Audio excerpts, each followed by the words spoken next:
ميسي باختصار سديد، ما رأيك في الضجة اللي صاير على خاطر كيليان امبابي؟ وصن رأيك هل لو زعل حال كيليان امه امبابي سنابات لدوري تقول الابطال سنابات الري كيف بتاع تأثر هذا سكوبا. عليك وعلى ناديك؟ ليو انت معي ولا ضدي؟ سامحني سرحت في ثنابك يخوف هاثن قلت لي رايه في مبابي شوف يا صاحبي الولد هذا قاعد نيت حسه ريت ثمانية مات باريس نلعبوا في طقتين قطوث انا ونيمار والولاد مجرد ما نقطوه يقيم الكرة ويطلع يمنع تقول ثريت هاله فايزة الكرة.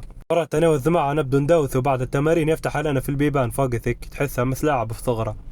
فاقس هيك. بنزيد عليكم مالاتي هو اصلا تحسه مراهق بعقليه كيزي 1 حتى رئيس فرنسا مدلعه كان ما يلعبش في كاس العالم يثب على المنتخب مره واحده. باي خد الاكويسن هذا جديد. اثل يا حاث انت ثنابك مولي زي احمد السقا. باي ميسي اعطينا ردة فعلك على الحركة اللي دارها رونالدو الغير اخلاقية. محروق سيني. فكني من السؤال هذا يا ولد خالتي بالله عليك تاخذ ثولي الحمدونيين يقعدوا يسبوا فيا من الشرق والغرب يديروا لي داربي في التعليقات بالذات جماعه 2010. لا عادي، سؤال بسيط سلم مسكلة. اثل بالنادي يا ثناب وتو يقول لك. اوكي نغير السؤال، الكويسن جديد.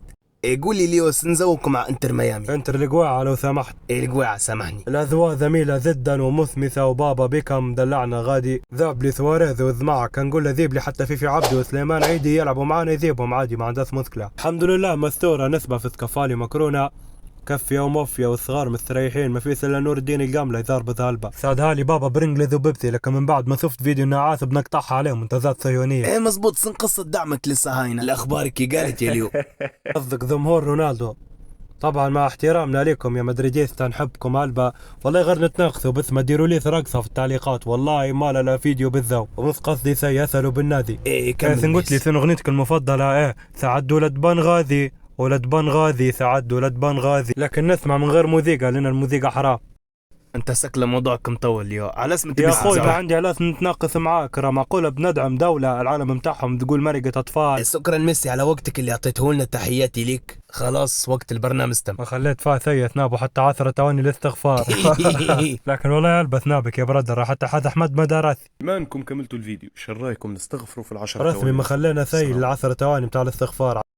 عطلتنا بسلتك مكبر سناباتك يا راس. ايه نسيت نقول لك، عندي سؤال تاني. قول يا سناب وقريب يطيح سنابك يا راس قريب يطيح متدوع.